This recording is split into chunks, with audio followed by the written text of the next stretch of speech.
হরে রাম রাম রাম হরে হরে। সর্বপ্রথমে আমার পরমাদ্যম বিশ্ববা নিত্যলীলা প্রবেষ্টা তেজন্ডী স্বামী ভক্তি কুসুম শ্রবণ গোস্বামী মহাজের চরণে সাষ্টাঙ্গ দণ্ডবোধ প্রণতি ভিক্ষা চেয়ে, তার সাথে গৌরীমঠ প্রতিষ্ঠাতা জগৎগুরু ছিল ওম বিষ্ণুবাদ ভক্তি সিদ্ধান্ত সরস্বতী গোস্বামী ঠাকুর প্রভুবাদের চরণে সাষ্টাঙ্গ দণ্ডবোধ প্রণতি ভিক্ষা চেয়ে, এই সভামঞ্চের সভাপতি সমস্ত সন্ন্যাসী বর্গের চরণে আমার সাষ্টাঙ্গ দণ্ডবোধ প্রণতি হইল এবং ব্রহ্মচারী ভক্তগণের চরণে আমার দণ্ডবোধ রইল। আজকে আমার গুরুভ্রাতা ওম বিষ্ণুবা নিত্যলীলা প্রবেষ্টা তেজন্ডী স্বামী ভক্তিপ্রসাদ মধুসূদন গোস্বামী মহাজের ৭৩তম আবির্ভাব তিথি।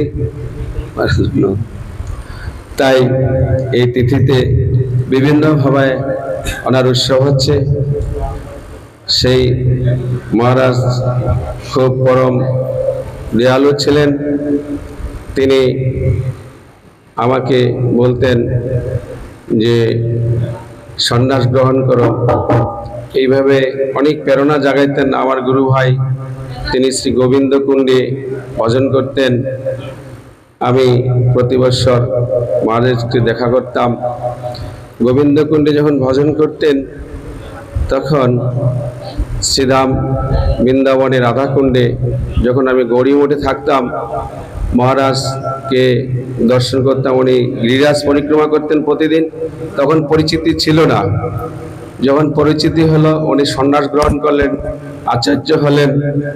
এইভাবে উনি বাংলাদেশ বা শিলিগুড়ি বিভিন্ন দেশে প্রচুর প্রচার করলেন।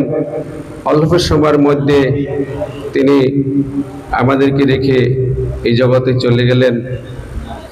খুবই রসিক ছিলেন তিনি। বৈষ্ণবের মধ্যে এত সরলভাবে হরিকথা বলতেন যে অল্প সময়ের মধ্যে আকৃষ্ট করতেন। তা মহারাজ জি আমাদের খুব বান্ধব ছিলেন এবং তিনি পারমার্থিক জগতে অনেক ভক্তগণকে এই পথে এনে দীক্ষা প্রদান করে হরিভজন করার সুযোগ দিয়েছিলেন। যদি আরো উনি থাকতেন আরো প্রচার হতো। আমাদেরকে হঠাৎ এইভাবেই রেখে চলে গিয়েছেন। তাই তার আবির্ভাব তিথিতে থাকতে পেয়ে আমি নিজেকে ভাগ্যবান মনে করছি। মহতের কৃপা বিনা কার্য সিদ্ধি নয়, কৃষ্ণ ভক্তি দূরে হোক সংসার নাই যায় ক্ষয়।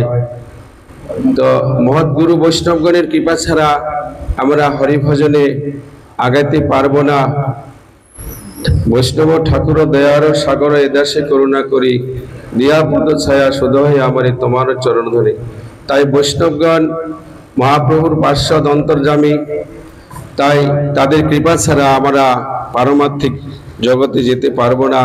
উনি আমাদেরকে কৃপা বর্ষণ করুক, আর সেখান থেকেই যেন আমরা তার চরণ দর্শন করে নিজেকে সিদ্ধি ভক্তি লাভ করতে পারি। এই বলে আমি সংক্ষিপ্ত ওনার জীবনী বললাম। অনেক দিন গোবিন্দকুণ্ডেই ভজন করতেন, সেখানে আমি দর্শন করতাম। আর মহারাজ অনেক হরিকথা শ্রবণ করাতেন। আজকে উনি নেই, তার বিরহ তিথিতে অনেক দুঃখ হয়। এ বলে শেষ করছি। বাঞ্ছা কল্পতরুভস্য কৃপা সিন্ধুভ্যৈব চ পতিতানাং পাবনভ্যো বৈষ্ণবো নিতাই গৌর প্রেমানন্দে।